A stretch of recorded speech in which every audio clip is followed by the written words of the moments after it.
Hello बच्चों, चलिए प्रश्न देखते हैं। डिक्सन जोली सिद्धांत रिक्त स्थान से संबंधित है। आइए जान लेते हैं यहाँ पे हमारे प्रश्न की मुख्य अवधारणा यहाँ पर संबंधित है। हमें बताना है किस बारे में। डिक्सन डिक्सन व जोली के सिद्धांत के बारे में। डिक्सन और जोली जो हैं, इन्होंने रसारोहण के बारे में सिद्धांत दिया था। क्या, किसके बारे में?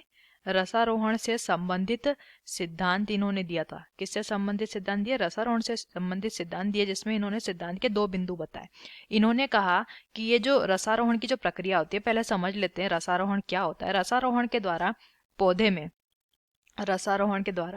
पौधे में जो जल होता है वो गुरुत्वाकर्षण के विरुद्ध गति करता है।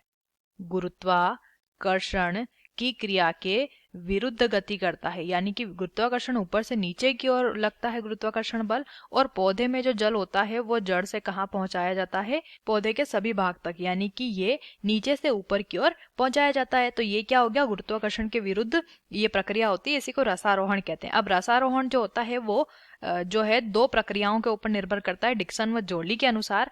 एक तो होता है जल का ससंजन बल। जल का ससंजन बल, जल के जो अणु होते हैं उनके मध्य एक बल कार्य करता है जिसे ससंजन बल कहा जाता है, जिस वजह से जल का एक अणु जिस ओर गति करेगा सभी अणु उस ओर गति करना शुरू कर देते हैं। तो जल का ससंजन बल यहाँ पे कार्य करता है, जिस वजह से जल नीचे से ऊपर की ओर जा पाता है। और दूसरा बिंदु होता है वाष्पोत्सर्जन। वाष्पोत्सर्जन वाष्पोत्सर्जन क्या होता है? पौधे के वायवीय भागों से जल का वाष्प के रूप में बाहर निकलना।